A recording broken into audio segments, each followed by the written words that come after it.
She truly felt sorry for making him come over for nothing. "Sheila, why do you bother yourself with that idiot? If he wants to leave, then so be it. What's so great about him? He's just an insurance agent. Does he deserve your attention?" Vivian started insulting Dustin the moment Sheila entered. "That's right. With Mr. Saunders here, why would you need a nobody like him?" Evan shot a disdainful glance at the door. "Mr. Saunders, there won't be anyone bothering you anymore. Please get started with the treatment as soon as possible," Lily urged. "Sure, seeing as to how sincere all of you are, I'll help you out just this once." Rudolph nodded before opening the cap to the black medicine bottle again.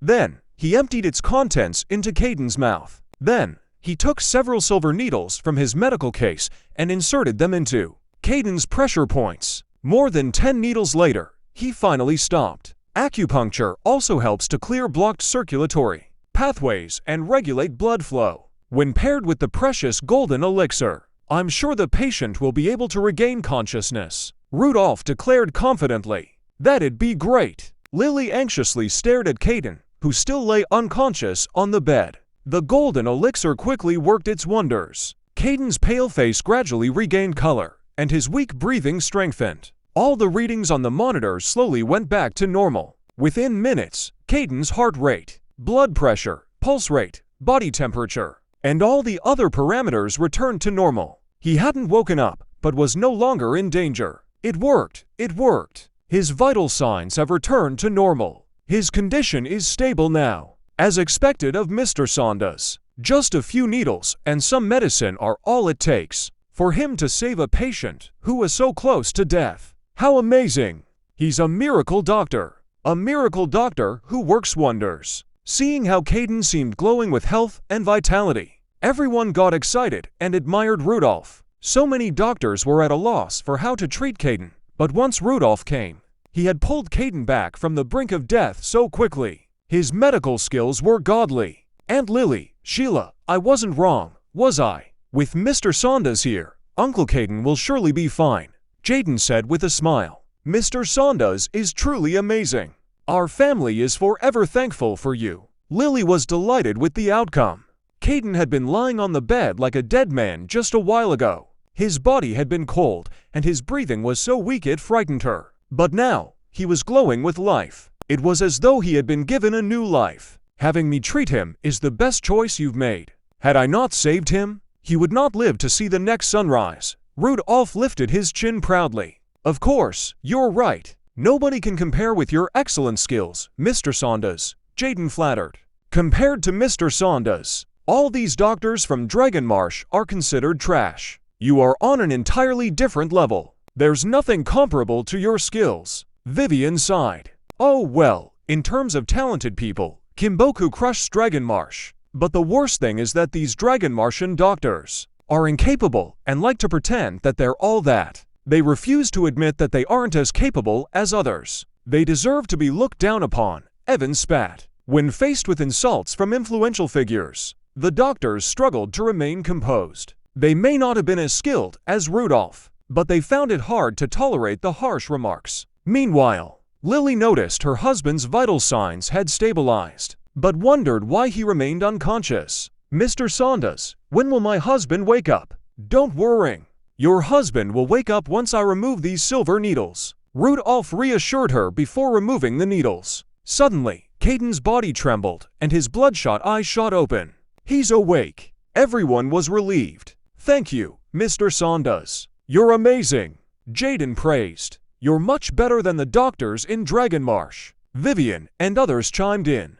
"Thank you so much, Mr. Saunders. I'm so grateful," Lily exclaimed with joy. "I specialize in treating unusual diseases, so this was easy for me," Rudolph boasted. But nobody noticed Caden's eyes were bloodshot and he was writhing in pain. He suddenly screamed and jumped out of bed. His veins were bulging and his expression was terrifying.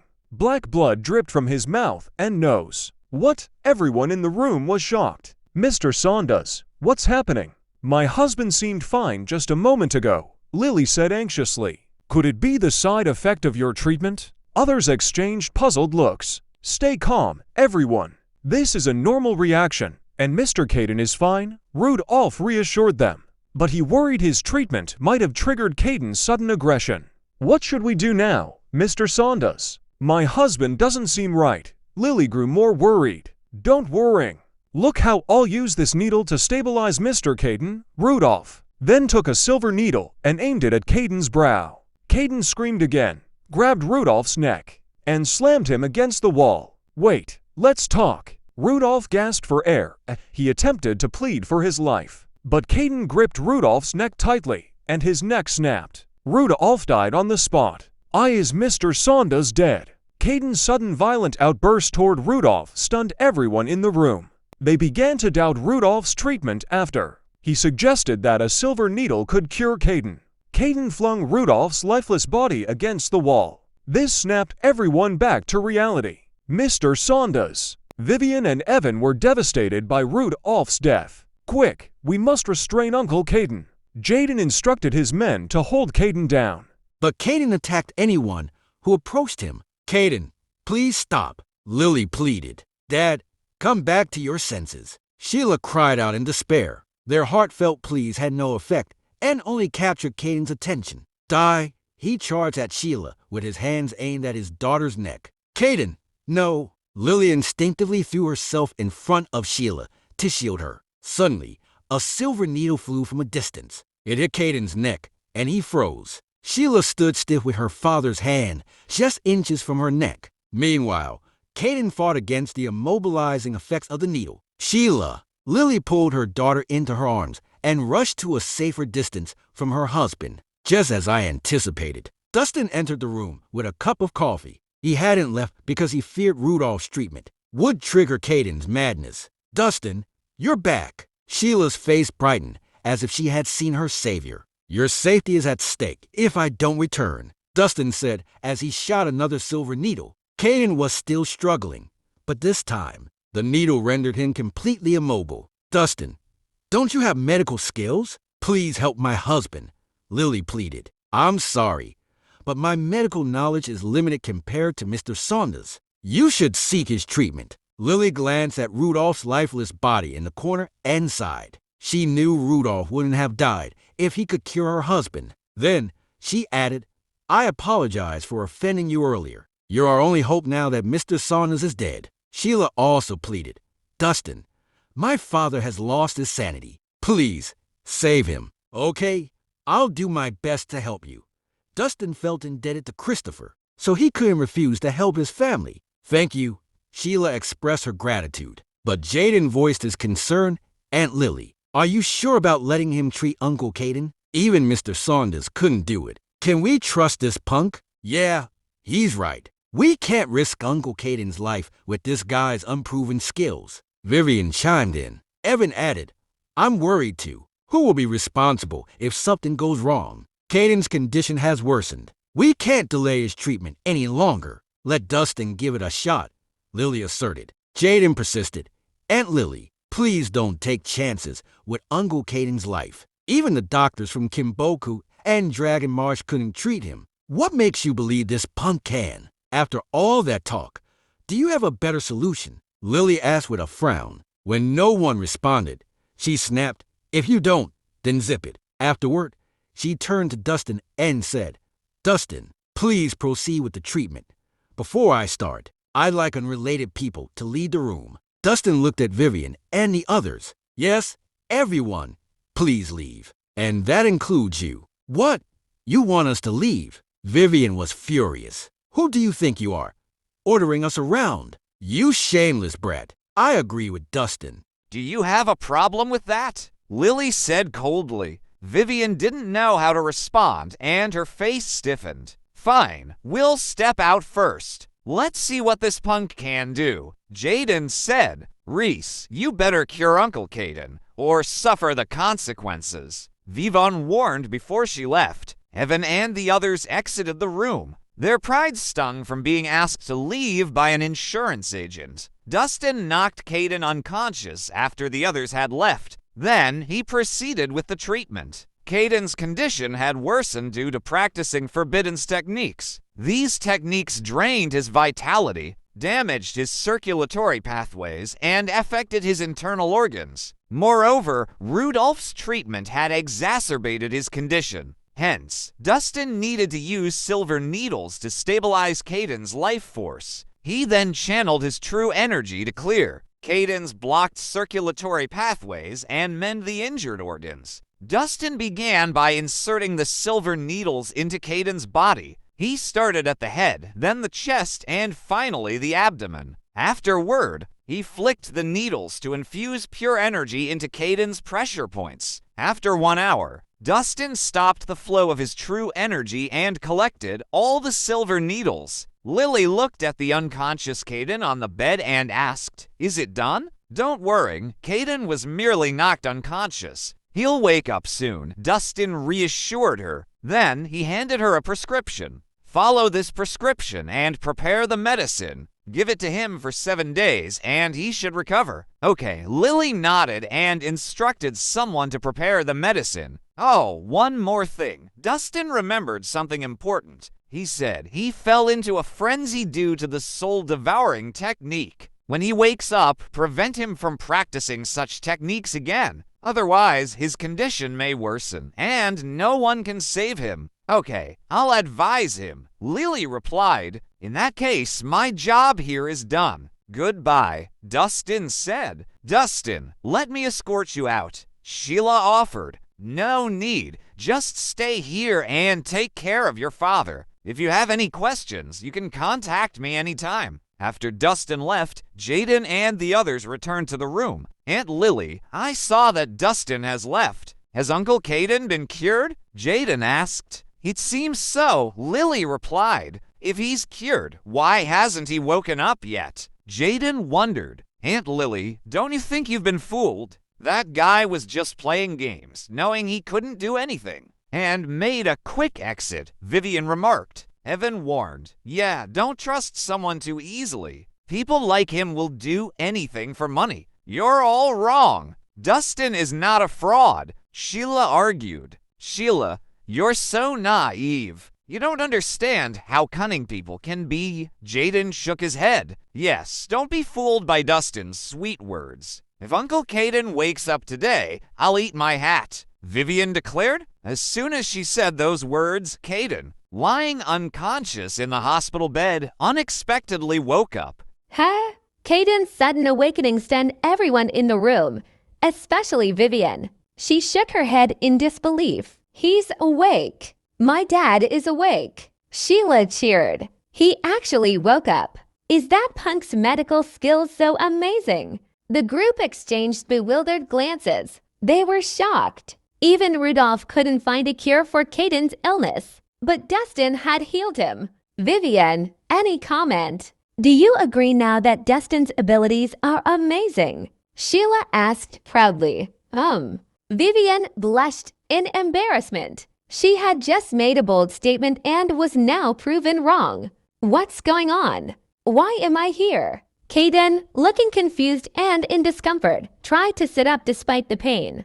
"Dad, you were in a very serious condition, and Dustin saved you," Sheila explained. Caden furrowed his brow.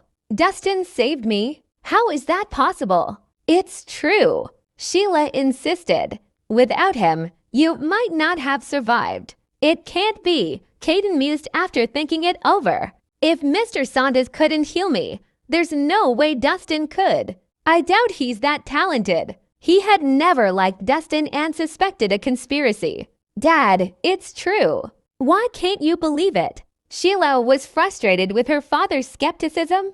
People can be unpredictable, and we shouldn't judge based solely on appearances. "I've been doing martial arts since I was a child, and I've always been healthy. So how did I suddenly become so ill?" Caden asserted. He continued, "He's got to be behind this. First, he drugged me, then showed up like some hero to save the day. Next thing you know, he's our family's savior and uses it to climb the social ladder. That kid is definitely up to no good." At the end of his explanation, Caden was furious. He and Dustin had a big argument the day before, and now he suspected Dustin's involvement. "Dad, why are you saying that?" Dustin is not that kind of person, Sheila defended. I agree with Uncle Caden, Jaden said, sounding serious. We shouldn't underestimate someone like Dustin. He might have planned this whole situation. Exactly. Everything adds up. Dustin intentionally drugged Uncle Caden and then faked a rescue to become famous. He's so despicable. Vivian said angrily. Yeah, what he did is inexcusable. We must get rid of Dustin. Everyone joined in to show their anger. Under Caden's influence, Dustin, the person who had rescued him, was now seen as an outcast. No, that's not true. Sheila defended Dustin when they said he did something wrong. She shook her head and continued, he's not a bad person. You can't simply accuse him. Silly girl, you're pretty young. Some people hide their true selves really well, and you might not notice it. Only someone like your dad, who can tell things apart, can see it, Caden said. Yes, Sheila, Dustin definitely has ulterior motives. Don't let him fool you. The others chimed in and tried to persuade her. I don't believe it. Dustin would never hurt anyone. Sheila pleaded and turned to Lily. Mom, please say something. You know Dustin saved me once and cured Dad's illness, right? Caden, is there a misunderstanding here? Lily tried to mediate. Nonsense! Caden shouted. With a frown, he said, Sheila might not see it, but can't you? I've met all kinds of people over the years. Some folks will do anything to gain favor or move up in society. I've seen it happen. But Lily wanted to say more, but Caden interrupted her. He asked, do you not believe my judgment? That's not what I meant. Lily felt embarrassed and didn't want to upset her husband. So she stayed quiet instead of defending Dustin. Dad, Mom, why are you doing this? Sheila was upset because Dustin had saved her father's life, but now he was being treated unfairly. Sheila, I know you care about Dustin, but don't let your feelings blind you, Caden advised. He added, he doesn't have money or a high social status. You two are very different, and it won't work out. Dad, what are you saying? Sheila felt embarrassed and angry. I'm saying this because I want the best for you. Your future husband should be successful and well off. Dustin is from a different world. He doesn't fit the bill, Caden said, disapproving of a country doctor being his son-in-law. Listen to Uncle Caden, Sheila. Dustin and our family come from different backgrounds, Jaden chimed in. Yes, Sheila, you need to face reality. Dustin might be charming, but people like him can be quite cunning, Vivian added. Sheila, we're just looking out for you. Consider our advice and maybe distance yourself from Dustin. Break ties with him if you can, Evan advised. Stop it, please. Sheila covered her ears. She couldn't believe Dustin was a bad person, but she struggled with the obvious social gap between them. She wondered if she had the right to pick her friends. Sheila, this is the truth, Lily whispered. Being friends with Dustin is fine, but don't get too involved. In this world, some people are meant to be leaders, and others aren't. Love alone can't bridge such a big gap. She appreciated Dustin for saving her husband and daughter, but didn't support their relationship. That's enough. I won't listen. You're all wrong. Sheila couldn't handle their criticism and left the room. Her family's opposition and her friends' advice hurt deeply. She wondered if her feelings for Dustin were a mistake. Sheila. Lily wanted to follow, but Caden stopped her. Let her be. She needs to grow up.